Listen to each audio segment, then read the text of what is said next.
Ici Satou. Dans la vie, les choses ne se passent pas toujours comme on le souhaite, mais je pense qu'on peut surmonter la plupart de ces épreuves tant qu'on est à ses côtés. Mieux vaut rester positif et persévérer que de rester les bras croisés.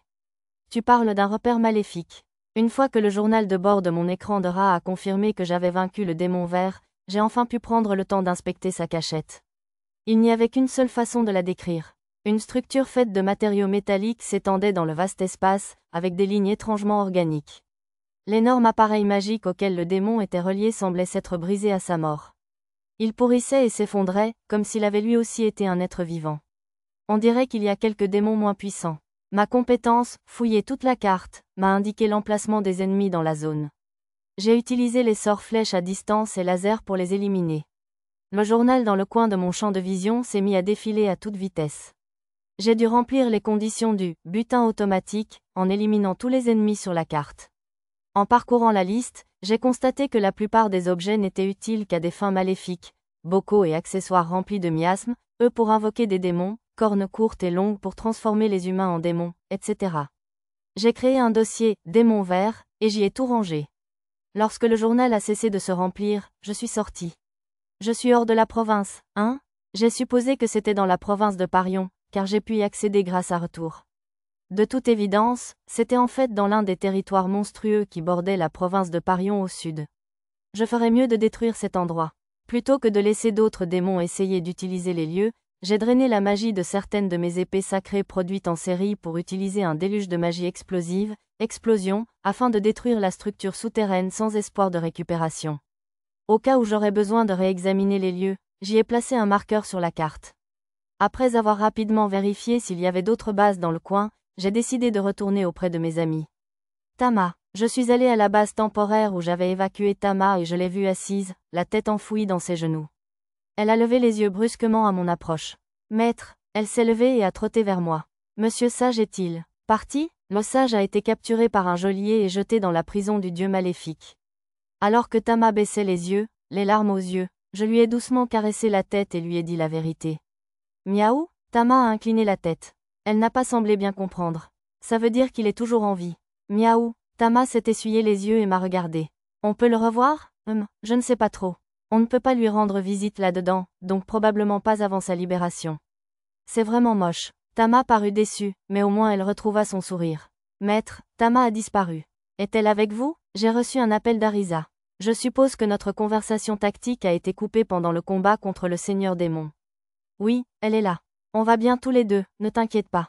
Et j'ai fini, alors je vais la ramener. Oh, bien. On a fini d'évacuer la ville sainte, et les chevaliers du temple enquêtent pour savoir s'il reste des démons. Des citoyens ont été blessés, mais il semble que personne n'ait été tué. C'est une petite grâce, au moins. Ouais, ils disaient tous que la déesse avait dû les protéger pour qu'il y ait si peu de victimes malgré l'attaque d'un seigneur démon. Tout le monde remerciait la déesse Parion et le héros. Ça sonne juste pour une nation religieuse. Ah oui, si tu retournes à la ville sainte, pourrais-tu te cacher dans la cathédrale? Bien sûr, c'est une demande étrange. Le cardinal et la vieille sainte femme ont insisté sur le fait qu'ils voulaient te sauver, puisque tu leur as sauvé la vie. Ils ont envoyé tout un escadron de chevaliers du temple. J'imagine que la sainte femme voulait sincèrement lui rendre l'appareil, tandis que le cardinal ne voulait probablement pas risquer de nuire à la réputation de la province. Très bien, j'attendrai dans la cathédrale, alors. J'ai raccroché et utilisé Retour à plusieurs reprises pour rejoindre la cité sainte avec Tama. Nous sommes arrivés à quelques pas de la cathédrale. De là, j'ai enfilé une cape transparente du stockage et me suis dirigé vers la cathédrale avec « course éclair ». Comme des chevaliers du temple patrouillaient autour de la cathédrale, je suis entré par le dôme brisé. Puis nous avons attendu un bon moment et sommes sortis ensemble, nos vêtements et nos visages salis grâce à la compétence « déguisement ». Sire Pendragon, maître, je savais qu'Arisa et les autres étaient là, mais je ne m'attendais pas à ce que le cardinal les accompagne. Je suis vraiment désolé de vous avoir inquiété. Dieu merci, vous allez bien. Ce ne serait pas bien vu si l'homme qui m'a sauvé la vie était enterré vivant là-dedans, a dit le cardinal d'un ton hautain. Bien sûr, il le dit maintenant. Il était en panique tout à l'heure, disant à ses hommes qu'il devait te sauver coûte que coûte. Arisa retint un sourire en me disant la vérité par téléphone. Je suppose que le cardinal était au moins un peu reconnaissant que je sois intervenu dans son combat contre le sage. Et, monsieur, la vieille sainte femme apparut sur son palanquin. Madame la sainte femme, c'est encore trop dangereux pour vous d'être en ville. Ne vous inquiétez pas, Dobbs. La déesse m'a dit que tout irait bien. Le palanquin fut descendu au sol, et la sainte femme descendit avec un petit « hop » enfantin. Merci, monsieur, la déesse m'a dit de la remercier aussi pour elle. La vieille sainte femme leva la main, et une lumière bleue tomba du ciel comme de la neige. Cela me rappela la lumière que la déesse Parion avait projetée sur Hayato le héros lorsqu'elle l'avait renvoyé au Japon après avoir vaincu le seigneur démon. N'y pensez pas, arrêtez. Arisa et Mia ont dû avoir la même pensée. Elles se sont toutes deux accrochées fermement à l'une de mes jambes. Je leur ai caressé la tête en souriant. Je suis sûre que la déesse ne me renverrait pas au Japon sans même me demander ni me prévenir. Merci, j'ai entendu une jeune voix reconnaissante dans ma tête. Plus grand que Titraki, favorisé par Parion, Titraki, marque de Parion, Titraki, apôtre de Parion, Titraki. Bénédiction. Déesse Parion apparemment, ma mission dans la province de Parion était accomplie. J'ai regardé les titres que j'avais acquis un par un. Le premier mis à part, je n'étais pas sûre de la signification du deuxième. Quant au troisième, je n'ai jamais accepté d'être l'apôtre de qui que ce soit, alors j'aurais presque souhaité pouvoir le supprimer. Quant au dernier, il me semblait me souvenir qu'Hayato le héros avait reçu la même bénédiction. Étrange que j'ai pu la recevoir sans problème, sachant que la bénédiction avait été rejetée lors de mon baptême au temple Teunion, dans l'ancienne capitale. Oh! Lorsque la lumière bleue s'éteignit, le cardinal et les autres spectateurs, jusque-là figés dans le silence, commencèrent enfin à s'agiter. C'était la lumière sacrée de la déesse Parion, sans aucun doute. Sir Pendragon a reçu une bénédiction directe de la déesse Parion, même s'il n'est même pas un héros. Un nouveau saint est né. Tout le monde, sauf la sainte femme, était visiblement sous le choc. Les chevaliers du temple s'agenouillèrent et prièrent les cieux, tandis que le cardinal et les autres prêtres levaient les mains au ciel, les larmes aux yeux, reconnaissants. La déesse Parion nous a accordé une bénédiction de première main. Nous devons célébrer la naissance du nouveau saint. Étrangement excités, le cardinal et ses amis s'excusèrent pour vaquer à leurs occupations. Les chevaliers du temple suivirent le cardinal. La vieille sainte femme s'était endormie, épuisée par son rôle d'oracle de la déesse Parion, d'une manière inhabituelle. Son entourage la déposa sur le palanquin et la ramena au sanctuaire de la sainte femme. Maintenant que personne d'autre n'était là, mes compagnons et moi pouvions enfin célébrer la sécurité de chacun. Tama, combien de fois dois-je te répéter de ne pas t'enfuir seul? Exactement, monsieur. Pochi était très inquiet, monsieur. Je suis désolé. Tama se jeta à terre devant Lisa et Pochi. On dirait que la situation s'est enfin calmée? Je crois. La menace du seigneur démon avait disparu, et le démon ne tenterait probablement plus de bêtises avant un moment. Restaurer la province de Parion allait sans doute demander beaucoup de travail. J'ai décidé de leur apporter mon aide en provisions et en argent, et de les laisser s'occuper du reste. Pour l'instant, nous avons décidé de laisser les habitants s'en occuper et d'aller voir les personnes sauvées de la cérémonie de transfert d'aptitude. Mademoiselle Elfe, Mademoiselle Arisa, Jimusa et Abul, les élèves de l'école de magie, étaient ravis de revoir Mia et Arisa. Dis donc, monsieur Noble, c'est moi. Raito fit un signe de la main depuis l'autre côté de la foule et accourut. Raito, un homme à proximité réagit à son nom. Ses cheveux et sa barbe, trop longs, couvraient presque tout son visage, mais les zones de peau rugueuses et sableuses, à peine visibles, suggéraient qu'il était un homme des sables comme Raito. Raito, l'homme se fraya un chemin à travers la foule pour se rapprocher de Raito. Hein? Qui es-tu? C'est moi, Raito. L'homme écarta ses longs cheveux. Papa, P-A-P-A-A-A-D. Raito enjamba le reste de la foule et courut vers son père. Papa, c'est vraiment toi. Raito, mon chéri. Raito et son père se serrèrent fort dans les bras, le visage baigné de larmes et de morve. J'ai été surpris de voir le nom du père de Raito sur l'écran de réalité augmentée.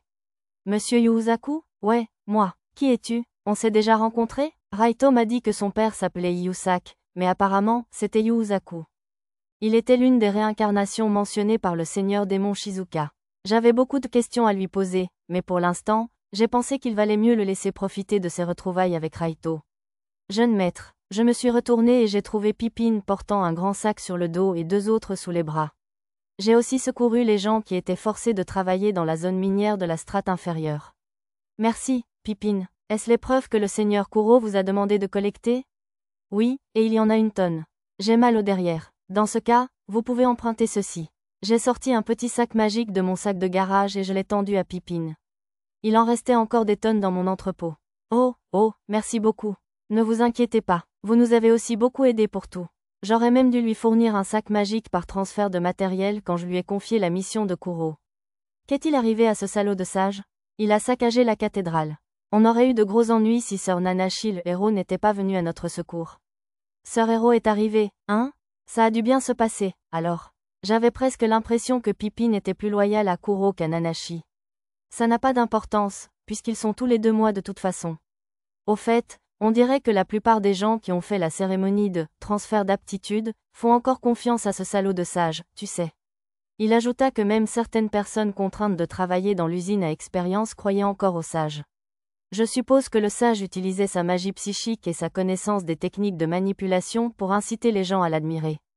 Pour l'instant, nous décidâmes de leur offrir de la nourriture et un endroit où se reposer. Ensuite, ceux qui avaient perdu leur amour pour le sage ou qui avaient besoin de protection seraient conduits dans une ville voisine. Ceux qui avaient un endroit où aller recevraient une aide financière pour se rendre sur place, et nous pourrions embaucher toute personne désemparée à la nouvelle succursale de la compagnie Eshigoya, dans la zone de la porte ouest. Avec notre projet d'établir des points d'échange entre le royaume de Shiga et la province de Parion, les postes à pourvoir seraient assurément nombreux. Quant à ceux qui croyaient encore au sage, je me disais que le cardinal et les autres prêtres de la province de Parion pourraient tenter de les ramener à la raison. Sinon, ils risqueraient d'être à nouveau trompés par quiconque se présenterait en prétendant être le successeur du sage. Shizuka. Une fois le campement installé pour la nuit, nous nous rendîmes à la cité Mirage. Comment va le pontife? Il se repose. Il n'a pas encore repris connaissance, mais sa respiration s'est calmée, je pense donc qu'il ira bien. Le seigneur démon Shizuka veillait sur la santé du pontife dans l'une des maisons. Alors, qui sont-ils? Shizuka désigna l'entrée. Mes compagnons jetaient tous un coup d'œil par la porte, leurs têtes empilées comme des totems. C'était un spectacle assez étrange avec leurs armures dorées. Elles étaient censées attendre dehors, mais elles devaient être trop curieuses pour résister. Entrez. Je leur fis signe d'entrer, et les plus jeunes entrèrent aussitôt, suivis des plus âgés. C'est votre harem? Ce sont mes amis. Un peu comme une famille, en fait. Shizuka avait dû se méprendre, car elles étaient toutes des femmes. Je la corrigeai rapidement. Pour l'instant, pourquoi ne pas se présenter? J'ai enlevé mon déguisement de Nanashi le héros. Ah attends, tu devrais révéler ton identité comme ça? Arisa m'a envoyé un message téléphonique surpris. Ça va, la seigneurie démon Shizuka n'allait pas se ranger du côté du sage ou d'une secte adoratrice de seigneurs démons, et elle ne semblait pas du genre à répandre des rumeurs. De plus, puisqu'elle était elle-même seigneurie démon, je me suis dit que le meilleur moyen de gagner sa confiance serait de révéler mon identité et de lui faire part de mes faiblesses. Je me suis tourné vers Shizuka.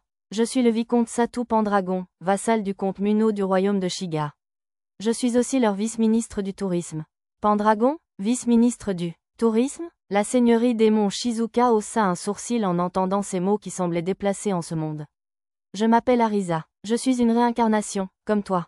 Suivant mon exemple, Arisa retira son voile et sa perruque blonde, dévoilant ses cheveux violets, et prit une pose étrange en se présentant. Les autres firent de même, autant casque ou voile pour se présenter une à une. Pour une raison inconnue, les plus jeunes et Nana imitèrent également la pose étrange d'Arisa. Même Lisa et Lulu prirent la pose, l'air gêné, ce qui était très mignon. Ce n'est pas tous les jours qu'on voit Lisa l'air timide. Je suis Shizuka, une seigneurie démoniaque. Seigneurie démoniaque? Lisa et Nana réagirent de manière théâtrale à la présentation de Shizuka. Hormis Arisa, les autres filles se mirent en position de combat.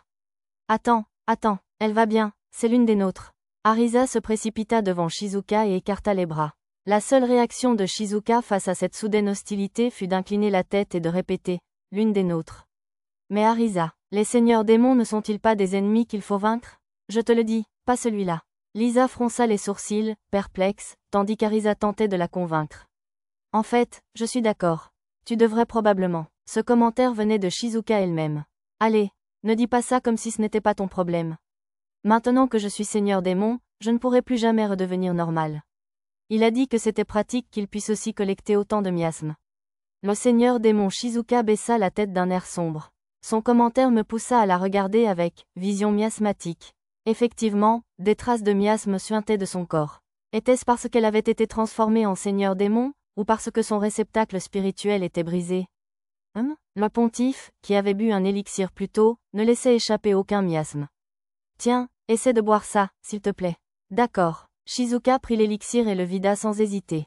Elle n'hésitait vraiment pas face à ce genre de choses. Enen. Plusieurs cercles magiques apparurent sur sa peau et commencèrent à la guérir, corps et âme. Le miasme qui se dégageait de son corps s'estompa lentement. C'était un élixir? Tu l'as. Je gardais un œil sur Shizuka tandis qu'elle respirait bruyamment. Même après quelques minutes, il ne semblait plus y avoir de miasme. Mia, en sécurité. Mia, très sensible au miasme, hocha la tête. Le titre de Shizuka était toujours « Seigneur démon ». Malgré mes espoirs, je suppose que boire un élixir ne suffirait pas à changer cela. Maintenant, tu ne dégageras plus de miasme. Tu pourras vivre en civilisation sans craindre d'avoir un impact négatif sur les gens ou les cultures. Oh, merci. Shizuka n'avait pas l'air ravi. Pardon, n'aurais-je pas dû faire ça? Non, je suis content de ne plus affecter les cultures, mais je n'aime pas vraiment vivre parmi les gens. Je n'ai pas de très bons souvenirs d'eux. Je suis né changeling dans cette vie, et ma vie précédente n'était guère meilleure. Pochi est un changeling aussi, monsieur. Tama aussi? Pochi et Tama levèrent joyeusement la main. Vraiment? Oui, monsieur. Le seigneur démon Shizuka les regarda, ébloui. Eh bien, vous voir tous les deux me donne la force de me dire que je devrais peut-être essayer de vivre une vie meilleure. Si vous avez envie d'aller quelque part, je vous emmènerai avec plaisir. Je ne suis toujours pas sûre de vouloir vivre parmi les gens, alors j'aimerais construire une maison à la campagne et vivre seule. Connaissez-vous un bon endroit pour ça? Shizuka ne semblait pas vouloir retourner dans son pays natal. Une base secrète, murmura Mia doucement. Oh, excellente idée, apaisant. Arisa et Mia échangèrent un sourire. Une base secrète? C'est une cachette près d'un bassin spirituel. L'araignée de mer à longues pattes s'y est transformée en créature mythique apprivoisée. Shizuka pourrait peut-être se débarrasser de son titre de « Seigneur démon » en y passant du temps elle aussi. Shizuka semblait adhérer à l'idée, alors j'ai utilisé retour à plusieurs reprises jusqu'à ce que nous arrivions à la base secrète. C'est magnifique. Le seigneur démon soupira d'admiration en contemplant la base, illuminée par le soleil matinal. Je n'avais pas vraiment pensé à l'habitabilité de la base secrète, alors j'ai décidé de construire une nouvelle maison près de l'étang avec le sortilège magique composite, créer une maison. Ce serait un bon endroit pour construire la maison? Ai-je demandé à Shizuka. Peut-être un peu plus près de ce grand arbre là-bas. Je peux construire une petite cabane moi-même, si tu me prêtes des outils?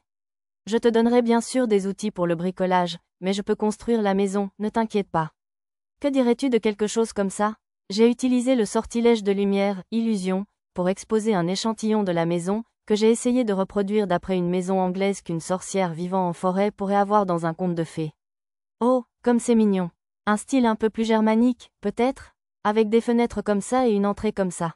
Shizuka a pris un bâton et a esquissé des motifs dans la terre. Ces dessins étaient superbes. 13 bien?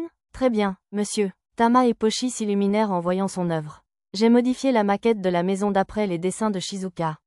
Ouais, c'est parfait, et ce serait bien si l'intérieur était comme ça. Elle ajouta rapidement d'autres croquis au sol. Ses demandes étaient plus précises que prévu. Étiez-vous dessinatrice de manga, Shizu? Doujinshi, pas professionnelle. Mais mon travail était assez populaire dans certains milieux. Shizuka semblait un peu fière. On dirait qu'on a une autre Fujoshi, Arisa.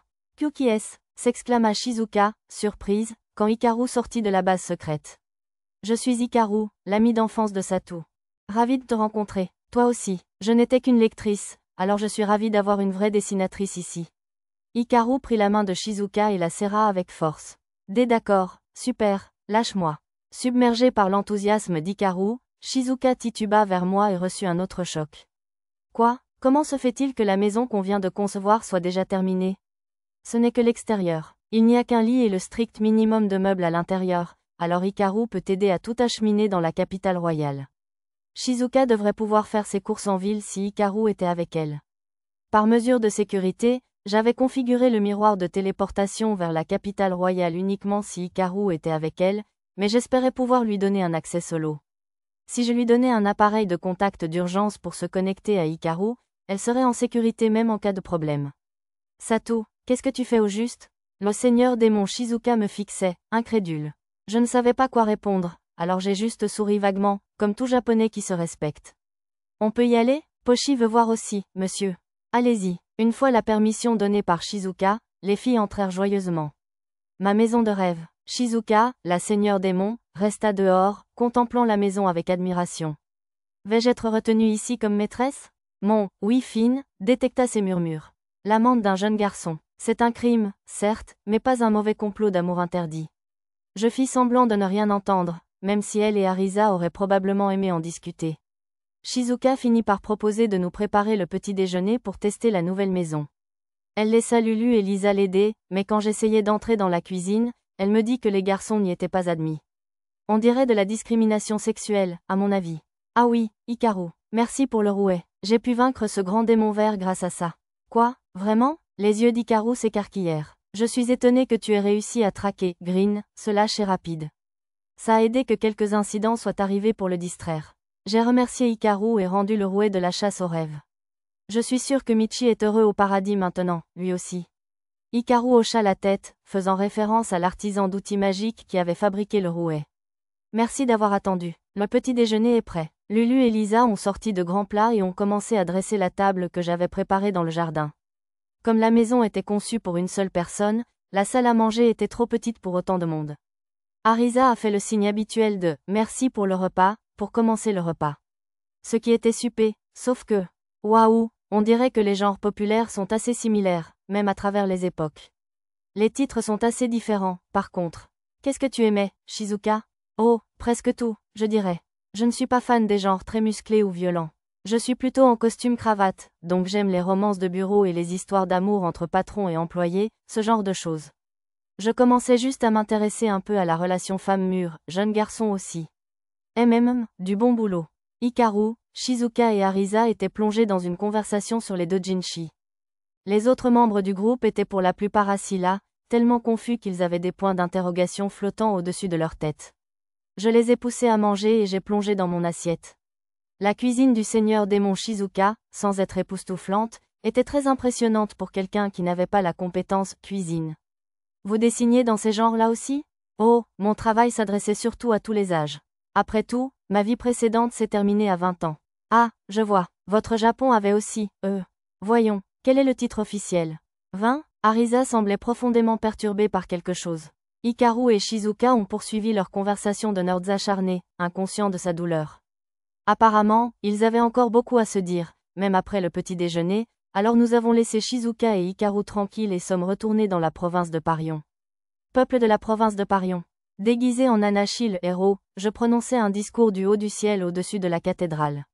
J'ai ramené le pontife Sarsari de la cité Mirage et je l'ai confié aux soins de la vieille sainte femme, au sanctuaire de la sainte femme.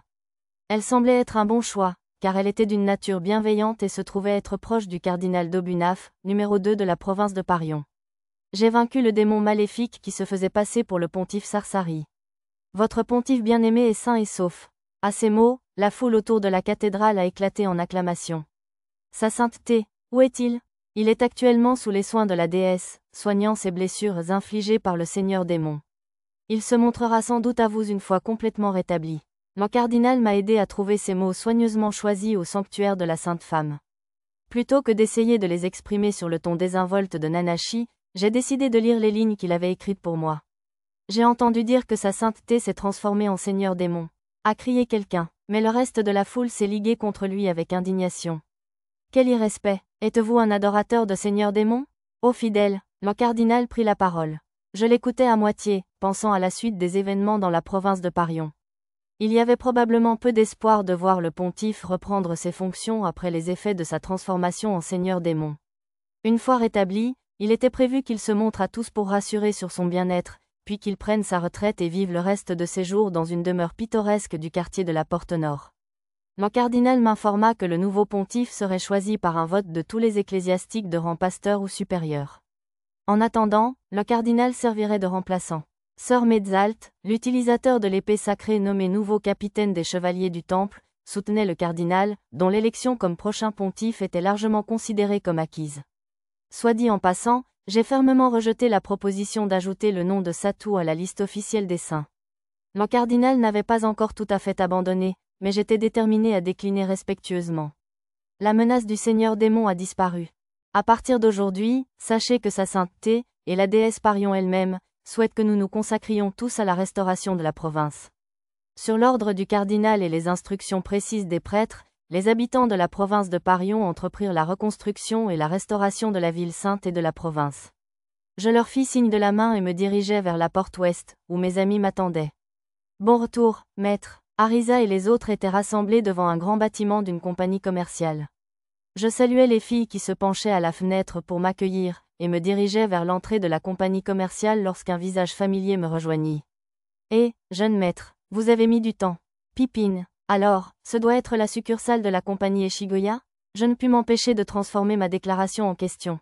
Le bâtiment était si vaste et magnifique, de la même taille que le siège social de la capitale royale du royaume de Shiga, que je n'y crus pas au premier abord. Vicomte, bienvenue à la succursale de la compagnie Eshigoya dans la province de Parion. Mérina, une cadre de la compagnie Eshigoya.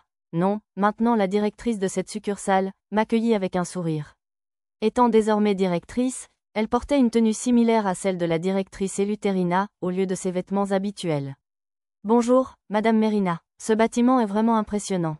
Elle rit doucement. C'est grâce à vous, Vicomte. Vous avez bien parlé au cardinal pour nous, n'est-ce pas? C'est grâce à cela que nous avons pu nous installer dans un endroit aussi privilégié. Je suis tout excitée. Ah, le cardinal a donc manipulé les ficelles pour nous. Il fallait bien que je le remercie. Le terrain que Pippin avait obtenu auparavant allait servir de salle d'exposition pour tester et commercialiser de nouveaux produits.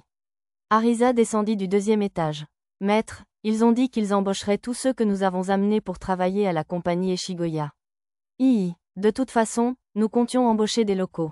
Malgré le sourire de Mérina, ça a dû être difficile d'embaucher autant de personnes d'un coup. J'ai décidé de revenir en tant que Kuro ce soir et d'apporter un pourcentage des marchandises que j'avais accumulées à Tartumina, la cité marchande du royaume de Shiga. S'il avait suffisamment de produits, il pourrait probablement conclure des accords avec les marchands de la porte ouest, et avec un peu de chance, ne pas se retrouver dans le rouge, même après les dépenses liées à l'embauche de tout ce nouveau personnel. Maître, elle a dit que la compagnie Eshigoya pouvait aussi s'occuper des recherches sur le Nilbok. Oui, si tout se passe bien, cela réduira nos dépenses pour les soupes populaires. Lulu et moi avons remercié Mérina, qui a souri d'un air penaud et nous a assuré de ne pas nous inquiéter. S'il trouvait un moyen de rendre le Nilbok savoureux pour que tous les habitants de la province de Parion puissent manger et se régaler, peut-être pourrais-je leur confier des recherches sur le Gabo ensuite? Une fois ma conversation avec Mérina terminée, Pippin s'approcha de moi. Vous restez dans le coin un moment, jeune maître? Oui, on prévoit de faire un peu de tourisme le long de la mer intérieure. Vous retournez déjà au royaume de Shiga? Le seigneur Kuro m'a ordonné de visiter les régions occidentales et de préparer le terrain pour d'autres succursales. Il me fait travailler d'arrache-pied. Malgré ses plaintes, Pippin semblait satisfait. Je lui ai donné beaucoup d'argent cette fois-ci et j'ai envoyé quelques directeurs de succursales potentiels de la compagnie Eshigoya pour l'accompagner. Espérons que cela faciliterait les préparatifs d'ouverture de succursales plus facilement que dans la province de Parion. On prend un verre si on se croise en chemin, d'accord? Bien sûr, ce sera pour moi. Pippin et moi nous sommes serrés la main, et il est parti en voyage. Maître, Raito dit qu'il veut vous parler. Je me suis séparé de Mérina, l'air affairé, et Arisa m'a conduit là où Raito et son père attendaient. Salut, monsieur Noble, je crois que je vais retourner dans notre ville natale. Le ton de Raito était léger. Je l'avais invité, lui et son père réincarné, monsieur Yuuzaku, à travailler à la société Eshigoya, mais ils avaient refusé. Tu es sûr qu'on ne devrait pas rester, finalement? Qu'est-ce que tu racontes, papa? Tu avais promis qu'on irait se recueillir sur la tombe de maman ensemble. Apparemment, ils avaient des affaires en suspens avant de pouvoir travailler à la société Eshigoya. Bon, si tu décides de revenir, passe quand tu veux. Je dirai à la directrice, Madame Mérina, de te surveiller. Compris, merci. Raito sourit joyeusement, et monsieur Yuuzaku poussa un soupir de soulagement. Monsieur Yuuzaku, connaissez-vous un Daigo ou un Shinatsu? Non, je ne les ai jamais rencontrés. Ça me fait penser à des noms japonais. Ce sont aussi des réincarnations? Je suppose qu'ils étaient là à une autre époque que monsieur Yuuzaku. De toute évidence, il était aussi pressé que son fils. Le lendemain, ils étaient partis à dos de chameau pour la porte ouest. J'appris finalement que Daigo et Shinatsu étaient enfermés dans un monastère en ruine de la porte nord. Je payai donc une petite somme au directeur, au teint pâle et fantomatique, pour les secourir, et on m'assura qu'ils seraient déclarés décédés. Tous deux étaient affaiblis au point de mourir. Je les guéris avec des élixirs mineurs et les emmenai chez le seigneur démon Shizuka pour lui demander de les soigner.